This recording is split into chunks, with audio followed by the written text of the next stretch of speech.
আজকে তোমাদের সঙ্গে একটা আটপৌরে স্টাইলের শাড়ি টাইপিং শেয়ার করব, যেটা তোমরা দুর্গাপুজোর অষ্টমীতে পরতে পারো বা বিজয়া দশমীতে বা নবমীতেও কিন্তু তোমরা এই স্টাইলটা পরতে পারো। আর আজকে আমি খুব সহজ করেই দেখিয়েছি। যারা বিগিনার্স আছো, একদম নতুন শাড়ি পরতে পারো না, তোমরা খুব ভালো করে দেখে নাও।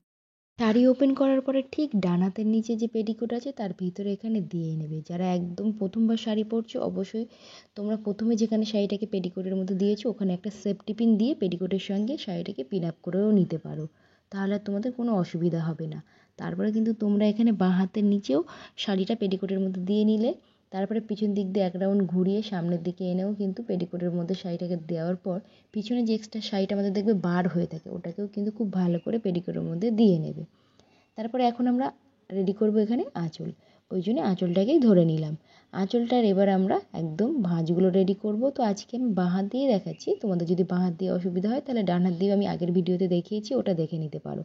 সামনে দুটো আঙুলকে এভাবে বড় করে ধরছি, আর দেখো পিছনে 3টে আঙুল ধরেছি। বুড়ো আঙুলটাকে এবার আমি এখানে চেপে রাখলাম। একটা ওপরের দিকে ভাঁজ নেওয়ার পরে দেখো এই যে আবার দুটো আঙুল দিয়েই চেপে নিচ্ছি, আবার বুড়ো আঙুল দিয়ে চেপে নিচ্ছি। তো এভাবে করেও কিন্তু তোমরা সমস্ত আঁচলের মাথাটা এভাবে রেডি করে নিতে পারো। শুধু লাস্টের দিকের ভাঁজটা এভাবে উল্টে সামনের দিকে আসবে, এইটা খেয়াল রাখবে, তাহলে কিন্তু তোমরা আঁচলটা রেডি করে নিতে পারবে। তারপরে এখানে ছোট ছোট করে দেখো ভাঁজগুলোকে যেমন ইচ্ছা তোমরা তেমন ধরে নিতে পারো। নেওয়ার পরে অবশ্যই এখানে একটা সেফটি পিন তোমরা পিন আপ করে দেবে। তার কারণ এই যে এত সময় রেডি করলে, যাদের একদম প্রথমবার শাড়ি পরছো তারা কিন্তু অবশ্যই এখানে সেফটি পিন এভাবে দিয়ে নিয়ে তারপরে কাঁধের উপর রাখলে, আর অনেক সময় কী হয় কাঁধের উপরে শাড়িটা রাখলে স্লিপ করে যায়, সেক্ষেত্রে ব্লাউজের সঙ্গেও যদি পারো একটা ক্লিপ দিয়ে শাড়িটাকে আটকে রাখবে। এবার দেখো সামনে একটা হাত আর তলায় একটা হাত, ঠিক এভাবে একটা শাড়ি নেবে, একটা হাত ওপরে একটা হাত নিচে এভাবে দিয়ে দিয়ে তোমরা কিন্তু ভাঁজগুলোকে সুন্দরভাবে রেডি করে নিতে পারবে। একটা জিনিস সবসময় তোমরা খেয়াল রাখবে, যেটা হলো উপরের ভাঁজ থেকে যেন কোনো অবস্থায় তলার ভাঁজের একটা প্লিটও না দেখা যায়, সেটা হলে কিন্তু বাজে লাগে। ওই জন্য সবসময় চেষ্টা করবে উপরের ভাঁজটা বড় রাখার আর তলার ভাঁজগুলো একটু ছোট ছোট রাখার।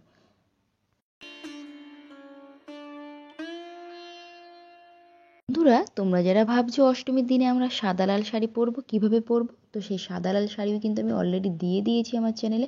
অনেক অনেক ডিজাইন আমি দিয়েছি, হলুদ শাড়ির ড্র্যাপিংও দিয়ে দিয়েছি। তো তোমরা অবশ্যই কিন্তু আমার চ্যানেলে যাও, ভিজিট করো, নতুন নতুন শাড়ি ড্র্যাপিং ওখানে দেখতে পাবে। ষষ্ঠী, সপ্তমী, অষ্টমী, নবমী এবং বিজয়া দশমীর জন্য আমি কিন্তু একে একে তোমাদের জন্য শাড়ি ড্র্যাপিং দিয়ে দিয়েছি। তো এখানে আজকে যেটা দেখাচ্ছি এটা কিন্তু তোমরা নবমীর রাত্রেও পরতে পারো বা ষষ্ঠীর দিন পরতে পারো বা সপ্তমীর দিনে এই শাড়িটা পরতে পারো। কারণ আঁচলটা মেশ ছুঁয়ে আছে এতটা বড় দেখে তারপরেই কিন্তু ব্লাউজের ভিতর থেকে দেখো পিছনে ডান হাতের নিচে এখানে আমি পিন আপ করে নিয়েছি। আর এবার আমরা কুঁচিটা রেডি করব। নাভি থেকে ঠিক বাঁ হাতের দিকে একটু আগিয়ে যাবে, গিয়ে প্রথমে একটা ভাঁজ এখানে ধরে নেবে। প্রথম ভাঁজটা এভাবে দেখে নেবে যে ভাঁজটা ঠিকঠাক আছে কি না, মানে ভাঁজের মাথাটা ঠিক আছে কি না। যদি ঠিক না থাকে তাহলে আবারও একবার দেখে ঠিক করে নেবে, যত সময় না ঠিক হচ্ছে। প্রথম ভাঁজটা যখন মনে হচ্ছে এবার ঠিক আছে, এবার দেখো সেম যেমনভাবে আমরা আঁচলের মাথাটা রেডি করেছিলাম, সামনে দুটো আঙুল আর পিছনে বুড়ো আঙুলটাকে চেপে রেখেছিলাম, সেম একইভাবে কিন্তু তোমরা কুঁচিটাও ধরে নিতে পারো। আর আমার প্রিয় দর্শক, তোমরা যারা ডান হাত দিয়ে কুঁচি করতে পারো না তাদের জন্য কিন্তু বাঁ হাত দিয়েও কুঁচি কীভাবে করতে পারো সেটা আমার চ্যানেলে দেওয়া আছে। তো অবশ্যই আমার ভিডিওগুলো ওয়াচ করো, আশা করি তোমরা কিন্তু শাড়ি ড্র্যাপিং খুব সহজেই শিখে যাবে, কোনো অসুবিধা হবে না। এখানে এতটুকু শাড়ি কিন্তু অবশ্যই ছেড়ে রেখো, তার কারণ এটা কিন্তু আমরা পরে কাজে লাগাবো। এখানে এবার কুঁচির মাথাগুলো সুন্দর করে ধরে নিতে হবে একটা একটা করে। নেওয়ার পরে অবশ্যই এখানে একটু নাড়িয়ে নেবে, নাড়িয়ে নিলে ভাঁজগুলো এখানে তোমাদের দেখবে ধরতে বা এখানে বুঝতে সুবিধা হবে। আর এই ধরনের সিল্ক শাড়িগুলো কী হয়, আমাদের কুচিতে কোনো অসুবিধা হয় না, খুব সুন্দরভাবে কিন্তু কুচিগুলো পড়ে যায়, শুধু ভাঁজগুলো একটু ঠিকঠাক করে নিতে হবে। তো চাইলে এখানে একটু নিচের দিকে ঝুঁকে এই কুচির মাথাগুলো যদি একবার তোমরা এভাবে হাত দিয়ে চেপে নিতে পারো, তাহলে আরও সুন্দরভাবে কিন্তু এটা সেট হয়ে এখানে থাকে। নিচের দিকে লেনটা একবার দেখে নেবে যেন মেশ ছুঁয়ে থাকে। মেশ ছুঁয়ে আছে দেখার পরে ঠিক পিছনের দিকে দেখো একটা একটা ভাঁজ একটু উঁচু করে তুলবে। প্রত্যেকটা ভাঁজ এভাবে উঁচু করে তুলে নেবে, শুধু সামনের দিকের এই যে ভাঁজটা ছেড়ে দিয়ে, তাহলে দেখবে তলার দিকে কোনো ভাঁজ যদি অসমান থাকে সেটা সমান হয়ে যাবে। এবার আমরা দমটাকে ভিতরের দিকে নিয়ে এক্সট্রা কাপড়টা পেটিকোটের মধ্যে চারিদিকে একটু ছড়িয়ে দেবো, যাতে করে আমাদের পেটটা উঁচু উঁচু না লাগে। আর সাইডে এক্সট্রা কাপড়টা পেটিকোটের মধ্যে খুব ভালো করে দিয়ে নিয়েছি। এবার দেখো বন্ধুরা, এটাকে এভাবে নিয়ে গিয়ে তোমরা পিন আপও করতে পারো বা পেটিকোটের মধ্যে দিয়ে রাখতে পারো। তারপরে সামনের দিক থেকে এখানে ভাঁজগুলোকে সুন্দরভাবে একটু হাত দিয়ে সোজা বা নিচের দিকে টেনে এনে তারপরে কিন্তু হাত দিয়ে আবারও একটু চেপে নেবে। ঠিক এই উপরে আমি একটা সেফটি পিন এখানে ইউজ করছি। আর এই সেফটি পিনটা যখন ব্যবহার করবে, উপরের ভাঁজটাকে এখানে এভাবে ছেড়ে দেবে। এখানে এই ভাঁজটাকে ছেড়ে দিয়ে ঠিক তার তলা থেকে পিন আপটাকে বার করে ব্লাউজের ভিতরে পিন করে দেবে। তাহলে কি হয়, এখানে যে পিন করেছো সেটা কিন্তু বোঝা যায় না। দেখো, ঠিক এই উপরের ভাঁজটাকে ছেড়ে দিয়ে আমি কিন্তু পিন আপটা রেডি করেছিলাম। এবার দেখো বন্ধুরা, তোমরা কিন্তু অবশ্যই ওখানে একটা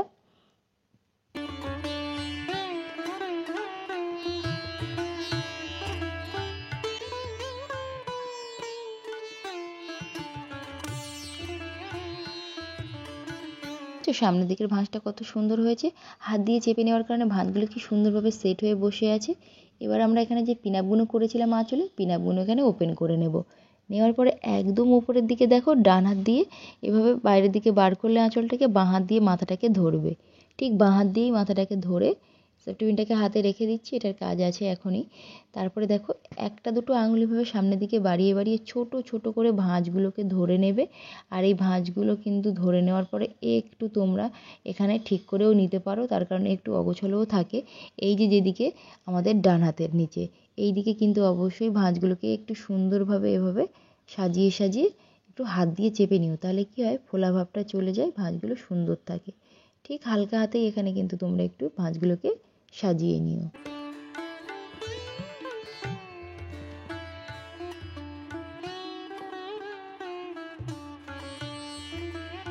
পিছনের দিকে ভাঁজগুলো দেখে নিও। ঠিক পিছনের এই উপরে এখানে একটা ব্লাউজের সঙ্গে কিন্তু তোমরা সেফটি পিন দিয়ে পিন আপ করে নিতে পারো। যারা একদম শাড়ি পরতে পারো না, অসুবিধা হয়, তোমরা কিন্তু অবশ্যই সেফটি পিন দিতে পারো, নইলে ছেড়ে দাও, ওটা কোনো দেওয়ার দরকার নেই। তারপরে দেখো, আঁচলের মাথাটাকে এখানে একটা কি দুটো ভাঁজের তলায় এখানে দিয়ে নিয়ে ঠিক ওপরের ভাঁজটাকে সরিয়ে এখানে একটা সেফটি পিন দিয়ে আমরা পিন আপ করে নেব।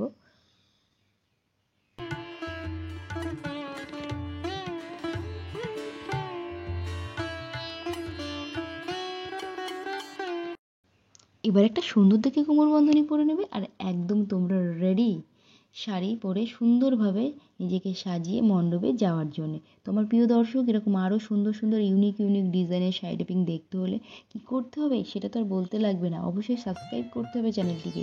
আর পাশে থেকে একটি বেল বাটন আছে, ওটাকেও হিট করবে, যাতে করে আমি যখনই নতুন নতুন ভিডিও আমার চ্যানেলে আপলোড দেবো, সবার প্রথম নোটিফিকেশান তোমাদের ফোনে পৌঁছে যাবে।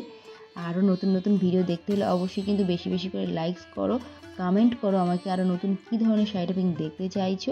আমি কিন্তু পুজোর আগে চেষ্টা করছি সমস্ত কমেন্টের রিপ্লাই দিয়ে তোমাদের মনের মতো করে শাড়ি ড্রেপিং যাতে আমি দেখাতে পারি। এবার দুর্গাপুজোতে তোমরা যাতে নিজেরাই সুন্দরভাবে শাড়ি পরে ঠাকুর দেখতে যেতে পারো।